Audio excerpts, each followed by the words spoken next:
Hi. So welcome back to நம்ம Mani vlog channel. ஆக்சுவலாக இன்னைக்கு பார்த்தீங்கன்னா 13 ஆகஸ்ட்டு மணி ஒரு 11:15 டியூட்டி முடிச்சிட்டோம். பேக்ரவுண்ட் பார்த்தீங்கன்னா தெரியும். எஸ், ஏர்போர்ட்டில் தான் இருக்கும். லாஸ்ட் ட்ரிப்பு முடிச்சாச்சு. சரி, ஓகே. இன்னைக்கு எதனா கொஸ்டினுக்கு ஆன்சர் பண்ணுவோம், நம்மளுக்கு தெரிஞ்சது. எதுக்கு அதெல்லாம் சொல்கிறோம்னா பெனிஃபிட்டாக இருக்கும். நீங்கள் கேட்குற கேள்விக்கு ஆன்சர் பண்ணுற மாதிரி இருக்கும்ல. பட் பர்சனலாக கேட்குற கேள்விக்கு பதில் சொல்ல முடியாது நிறைய. கொஞ்சம் யூஸ்ஃபுல்லாக இருக்கும் எல்லாருக்கும் அப்படின்னா அந்த கொஸ்டின் கண்டிப்பாக நம்ம ஆன்சர் சொல்லலாம். என் வண்டி எடுத்த வீடியோ போட சொல்கிறீங்க. ஆக்சுவலாக எனக்கு ஆசை தான்.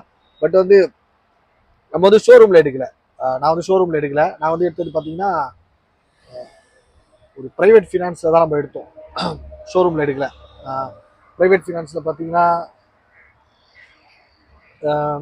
ப்ரைவேட் ஃபினான்ஸுன்றது ஆக்சுவலாக அமௌண்ட்டு கொஞ்சம் அதிகமாக இருக்கும். பட் ப்ராசஸ் குயிக்காக இருக்கும். நாங்கள் போய் விசாரித்தோம். ஏன்னா நம்மளுக்கு இதில் எடுக்க முடியாது. என்ன சொல்கிறது, ஃபினான்ஸ், பஜாஜ் ஃபினான்ஸ் அந்த மாதிரி எடுக்க முடியாது. ஏன் அப்படின்னா நம்ம லோன் இதுக்கு முன்னாடி கொஞ்சம் நிறைய லோன்லாம் எடுத்து அதெல்லாம் கட்டாமல் இருந்தோம். எல்லாமே க்ளோஸ் பண்ணுறது எப்படி க்ளோஸ் பண்ணோம்னா ஃபோர் க்ளோசர் மாதிரி பண்ணோம். ஃபோர் க்ளோசர் அப்படின்னா ஃபுல் அமௌண்ட்டு அதுலேருந்து வெய்வர் பண்ணி கொடுப்பாங்க. ரொம்ப நாள் கட்டாமல் இருந்தோம்னா அது என்ன ஆகும்னா வேற ஒரு ஏஜென்ட்டுக்கிட்ட வேரி கொடுத்து அதை க்ளோஸ் பண்ணி கொடுக்க சொல்லுவாங்க. நம்ம கொஞ்சம் வேலை இல்லாமல் இருந்தப்போ நிறைய கட்ட முடியல. அதனால் எல்லாமே ஃபோர் க்ளோஸ் மாதிரி பண்ணி க்ளோஸ் பண்ணோம். அதனால் நம்மளுக்கு சிபில் ஸ்கோர் கொஞ்சம் இதுவாக இருக்கும். அதனால் நான் என்ன பண்ணேன், நம்மளுக்கு பஜாஜ் ஃபினான்ஸ் அதெல்லாம் எலிஜிபிள் கிடையாது. பட் அந்த மாதிரி இருக்கும் பட்சத்தில் கண்டிப்பாக அதில் எடுங்க. அது நல்ல ஆப்ஷன். ஏன் அப்படின்னா ஒரு 25,000 ரூபாய் கட்டி உங்கள் சிபில் ஸ்கோர்லாம் நல்லா இருக்கும் பட்சத்தில் உங்களுக்கு 25,000 ரூபாய் மினிமம் அமௌண்ட்டே போதும். தாராளமாக எடுத்துடலாம். நீங்கள் மாதம் ஒரு 13,000 ரூபா அந்த மாதிரி டியூ போட்டு ஈஸியாக முடிச்சிடலாம். அதெல்லாம் ஒன்றும் பிரச்சனை கிடையாது. நம்மளுக்கு அந்த மாதிரி இருந்ததுனால ப்ரைவேட் ஃபினான்ஸ் தான் எடுக்க முடிஞ்சது. இல்லை எங்கள் அப்பா பேரில் எடுக்கலாம், எங்கள் அம்மா பேரில் எடுக்கலாம், வேணாம் நம்ம பேரில் இருக்கட்டும் அப்படின்னு சொல்லி எங்கள் அம்மாவும் அவங்க பேரில் சிபில் ஸ்கோர் நீ எடுத்துக்கடா அப்படின்னாங்க. எங்கள் அப்பாவும் என் பேரில் இருந்தாங்க. சரி வேணாம் அப்படின்னு சொல்லிட்டு நம்ம பேர்லேயே இருக்கட்டும் அப்படின்னு சொல்லிட்டு கொடுக்கக்கூடாது அப்படின்னு, அவங்க பேரில் எடுக்கக்கூடாது அப்படின்னு நாளைக்கு உரிமை கொண்டாடுவாங்க. அப்படிலாம் கிடையாது. நம்ம பேரில் எடுக்கணும். எனக்கு ஒரு ஆசை, வேற ஒன்றும் கிடையாது. பட் முதல் அவங்களோட தானே, இல்லை அவங்களோட தான். அந்த நேரத்தில் நான் வண்டி விற்கலாம் அப்படின்னு பார்த்தேன். என்னோட புல்லட்டை விற்று நம்ம ஆறா இருக்காருல அவரை விற்று எடுக்கலான்னு பார்த்தேன். அப்போ பார்த்தீங்கன்னா எங்கள் மச்சான், அவங்க ஃபேமிலி, அவங்க அம்மாலாம் கொஞ்சம் சப்போர்ட் பண்ணாங்க. அவங்க நம்ம கடன் இதில் இருக்கும்போது நிறைய நம்மளுக்கு சப்போர்ட் பண்ணியிருக்காங்க. வேணாம் பைக்லாம் விற்க வேணாம், நம்ம பார்த்துக்கலாம் அப்படின்னு சொல்லிட்டு நம்ம சேஃப்டி ஃபினான்ஸில் தான் ஒரு 80,000 ரூபாய் முன்பணம் கட்டி எடுத்தோம். அதனால் ஷோரூமில் எடுக்காதனால அந்த வீடியோலாம் நம்மளால் பண்ண முடியல. நம்ம புல்லட்டும் அவங்க தான் எடுத்தோம். அது கரெக்டாக நம்ம மெயின்டைன் பண்ணுறதுனால ஓகே பரவாயில்ல ஆட்டோ கொடுக்கலாம் அப்படின்னு சொல்லிட்டு ஆட்டோ கொடுத்தாரு. ஆக்சுவலாக பார்த்தீங்கன்னா அவர் டியூ போட்டது அவர் எடுக்கும்போது யோசிச்சுட்டே இருந்தார். பிகாஸ் அவர் நம்ம சேட்டு, எங்கள் ஃபேமிலி சேடு, எங்கள் ஆயாலேருந்து எங்கள் அம்மா வரைக்கும் வாங்குறது சேடு. அவர் பார்த்தீங்கன்னா பண்ணுவியான்னு கேட்டுகிட்டே இருந்தார். பட் டியூ ரேட்டு 15 மாதம் நான் கட்டுறது பார்த்தீங்கன்னா அவருக்கு 5ஆம் தேதியே திருப்பி கொடுக்குறேன். எங்கள் அப்பா கொடுப்பாரு. நான் சொல்லுவேன் அவர் அது மாதிரி கேட்டிருக்காரு, அவர் கரெக்டாக கொடுப்பாரு. அதனால் 5ஆம் தேதியே டியூ கட்டிடுவேன். 2 இஎம்ஐ கட்டியாச்சு, ஒன்றும் பிரச்சனை இல்லை.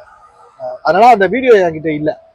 நீங்கள் எடுக்கிறீங்க அப்படின்னா பெஸ்ட் ஆப்ஷன் ஷோரூமில் எடுங்க. உங்களுக்கு சிபில் ஸ்கோர் நல்லா இருக்குது அப்படின்னா, வெளியூர் ப்ரூஃப்லாம் இருந்தால் கூட ஒன்றும் பிரச்சனை இல்லை. சிபில் ஸ்கோர் நல்லா இருந்தால் இங்கே ஷோரூம் பஜாஜ்லேயே கிங்ஸ் மோட்டார் இருக்குது, அதெல்லாம் போய் பாருங்கள். பஜாஜ், டிவிஎஸ் எல்லாமே இருக்குது. ஆப் சிட்டிலாம் கூட நல்ல வண்டி தாங்க. நிறைய பேர் நான் கேட்டேங்க, நல்ல வண்டியா. அதுவும் டிவிஎஸ் மெயின்டெனன்ஸ் ரொம்ப கம்மியாக. பஜாஜுக்கு ஒரு பிராண்ட் இருக்குது, ரீவேல்யூ இருக்குது. அதனால் பஜாஜ் எடுத்தேன். அது இல்லாமல் பஜாஜ் எனக்கு பர்சனலாக பிடிக்கும். அதனால் எனக்கு அந்த வீடியோ இல்லை. அது மாதிரி ப்ரைவேட் ஃபினான்ஸ் எடுக்கிறீங்கன்னா ஒரு 80,000-50,000 ரூபாய்க்கு மேலே நீங்கள் கட்ட ரெடியாக இருக்கணும். சிபில் ஸ்கோர் ஏதோ பிரச்சனை இருக்குது அதெல்லாம் பார்க்க மாட்டாங்க. ஆனால் அதுக்கு ஓன் சென்னை ப்ரூஃப் இருக்கணும். சென்னையில் இருந்த ப்ரூஃப் கொடுத்தா மட்டும் தான் எடுக்க முடியும். அதனால் நம்மளுக்கு அந்த ஷோரூம் வீடியோ பண்ண முடியல. ஓகே சாரி, அது போட முடியல. நிறைய பேர் கேட்டுட்டு இருக்கேன், போட முடியல.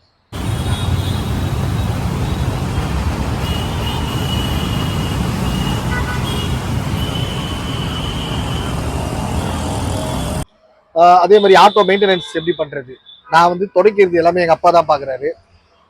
அதை பற்றி நம்மளுக்கு நான் கிளீனிங் இன்னும் பண்ணல. நம்ம எதுவும் சொல்லணும், நான் காலையில் எழுந்துச்சு அப்படியே க்ளீன் பண்ணுறேன் அப்படிலாம் இல்லை. நான் காலையில் எழுந்துச்சு ஜிம்முக்கு போயிட்டு வரதுக்குள்ளே எங்கள் அப்பா க்ளீன் பண்ணி வச்சுருவாரு. எங்கள் அம்மா ஹெல்ப் பண்ணுவாங்க, எங்கள் அப்பா க்ளீன் பண்ணி வச்சுருவாரு. மற்றபடி மெயின்டெனன்ஸ் அப்படின்னா இது வரைக்கும் எனக்கு பஜாஜுக்கு பெருசாக எதுவும் செலவு பண்ணலங்க.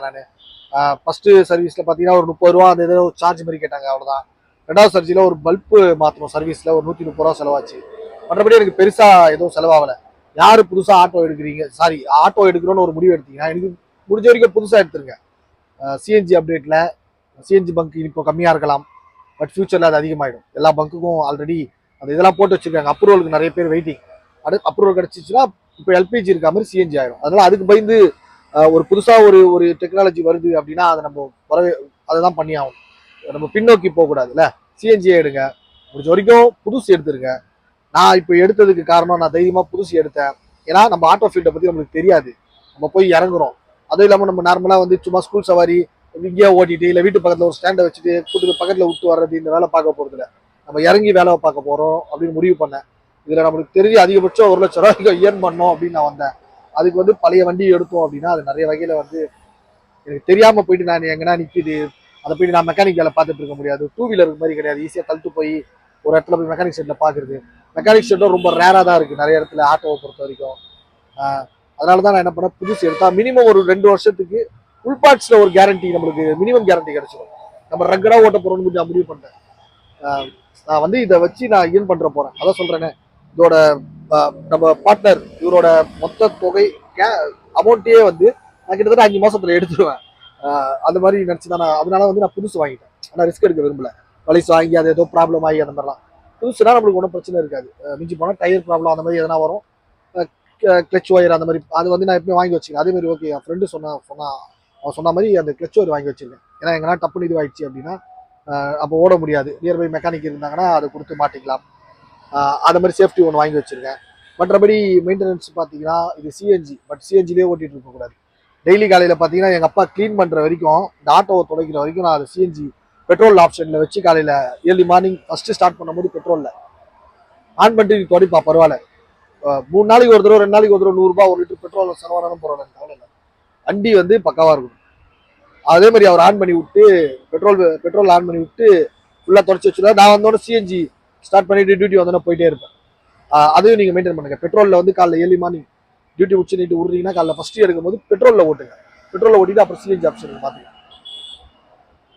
மற்றபடி மெயின்டெனன்ஸ் அப்படின்னா வேற என்ன பண்ணுறோம், அவ்வளோதான். வண்டி கிளியராக கஸ்டமர் வர்றதுக்கு ஏற்ற மாதிரி கிளியராக வச்சுக்கணும். ஸோ இந்த சிஎன்ஜி ஆப்ஷன் பெட்ரோலில் ஏர்லி மார்னிங் ஸ்டார்ட் பண்ணணும். இந்த மாதிரி பேசிக்கு இது நீங்கள் ஃபாலோ பண்ணிங்கனாலே போதும். முடிஞ்ச வரைக்கும் எனக்கு தெரிஞ்சு புது ஆட்டோ வாங்குங்க. உங்களுக்கு ஈஸியாக இருக்கும். ஏன்னா நீங்களும் நல்லா சம்பாதிக்கணும், நல்லா ஓட்டணும் அப்படின்னு நினச்சிங்கன்னா கண்டிப்பாக ஒரு மினிமம் கேரண்டி ஒரு 2 வருஷத்துக்கு தொல்லை இருக்காது. ஓகே. அதே மாதிரி பார்த்தீங்கன்னா நிறைய பேர் டிரைவிங் கற்றுக் கொடுங்க ப்ரோ அப்படின்னு சொல்கிறீங்க. ஆட்டோ எடுக்க போகிறேன், டிரைவிங் கற்றுக் கொடுங்க அப்படின்னு. வெளியில் போய் கற்றுக்க முடியாது. ஆக்சுவலாக ஒரு பிஸ்னஸ் பண்ணுறோன்னா சில விஷயம்லாம் இன்வெஸ்ட்மெண்ட் வந்து நம்ம அது யோசிக்க முடியாதுங்க, பண்ணி தான் ஆகணும். ஓகே. நான் எதுக்கு சொல்கிறேன்னா, நான் வந்து எனக்கு டைம் இல்லைன்னா நான் சொல்லி தருவேன் கண்டிப்பாக. பட் ஒரு சின்ன விஷயம், டிரைவிங் ஸ்கூலுக்கு போகணும், அது ரொம்ப இம்பார்ட்டன்ட். ஏன்னா எவ்வளோ தொழில் பெரிய பெரிய இதுலலாம் போட்டுட்டு அதில் நஷ்டமாகிறது வந்து ஒரு சின்ன லெவலில் வந்து பண்ணுறோம், அதில் லாபம் இருக்குது அப்படின்னா நம்ம தைரியமாக இறங்கி பண்ணி தான் ஆகணும். ஒரு 4,000 ரூபாய் ஒரு டிரைவிங் ஸ்கூல் செலவாகுது அப்படின்னா அதுவும் ஒரு வந்து நம்ம தொழிலுக்கு போடக்கூடிய ஒரு முதலீடு. அதை நம்ம போட்டு தான் ஆகணும். ஓகே. அதுக்கெல்லாம் நீங்கள் யோசிச்சிங்கன்னா கண்டிப்பாக எப்படி ஆட்டோ எடுப்பீங்க, ஆட்டோ ஒரு இன்வெஸ்ட்மெண்ட், அதை எப்படி பண்ணுவீங்க, இதுதான் பேசிக். இது பண்ணி தான் ஆகணும். நிறைய பேர் கேட்டீங்க, பட் எனக்கு வந்து சொல்லித்தரக்கூடாது அப்படின்னு இல்லை, எனக்கு டைம் இல்லை. பட் வந்து இது அதை நீங்கள் கற்றுக்கிற அந்த டிரைவிங்கும் உங்கள் தொழில், இந்த தொழிலில் நீங்கள் போட போகிற ஒரு முதலீடு, அதை நீங்கள் பண்ணி தான் ஆகணும். தைரியமாக பண்ணுங்க, ஒன்றும் பிரச்சனை இல்லை. தைரியமாக கற்றுட்டு ஆட்டோ எடுங்க. ஃபைனலாக ஒரு தம்பி வந்து ஏன்னா மானியத்தில் ஆட்டோ இருந்தால் எதனா சொல்லுங்கள். நான் நிறைய கேட்டு பார்த்தேன், நிறைய சர்ச் பண்ணி பார்த்தேன், அந்த மாதிரி ஆப்ஷன் எதுவும் இல்லைன்னு நினைக்கிறேன். லேடிஸ்க்கு இருக்குது அந்த பிங்க் ஆட்டோ, அது மானியம், அது எழுதி கொடுத்து வாங்கலாம். பட் வந்து ஜென்ஸ்க்கு அந்த மாதிரி இல்லாத மாதிரி தான் தெரியுது. அதனால் வந்து நீங்கள் வந்து ஒரு கம்மி சம்பளத்தில் தான் ஒர்க் பண்ணுறேன் அப்படின்னு சொன்னீங்க.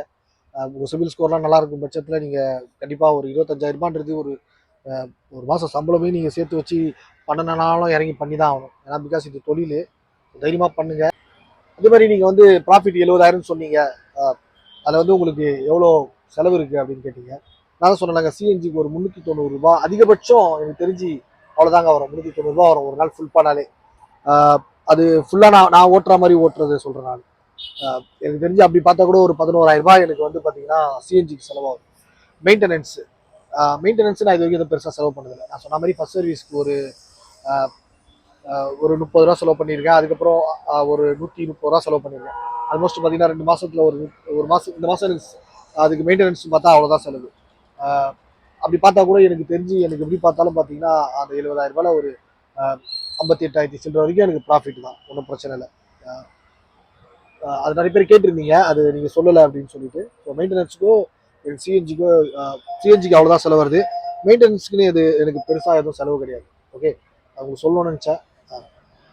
ஓகே, ஃபைனலாக நீங்கள் கேட்ட கொஸ்டின்லாம் இந்த வாரம் நம்ம ஆன்சர் பண்ணியாச்சு. நேற்று வரைக்கும் அதில் என்னென்ன முக்கியமான கொஸ்டின் ஆன்சர் எனக்கு தெரிஞ்ச வரைக்கும் பண்ணிட்டேன். ஓகே, ஓகேங்க. Thanks to support Mani vlogs. வேற ஒரு வீடியோவில் பார்க்கலாம். வேறு எதனா கொஸ்டின் எதனா இருந்துச்சுன்னா கண்டிப்பாக சொல்லுங்கள், நம்ம ஆன்சர் பண்ணுவோம் நம்மளுக்கு தெரிஞ்ச வரைக்கும். ஓகே, கண்டினியூவாக மணி விலாக்ஸ் பாருங்கள், சப்போர்ட் பண்ணுங்கள். ரொம்ப தேங்க்ஸுங்க, சப்போர்ட் பண்ணிட்டு தான் இருக்கீங்க. நம்ம சப்ஸ்கிரைபர் இன்க்ரீஸ் ஆகிட்டே தான் இருக்காங்க. ரொம்ப சந்தோஷமாக இருக்குது. ஓகே, சரி, ஓகேங்க. Thank you, thank you, thanks for your support. Okay, thanks.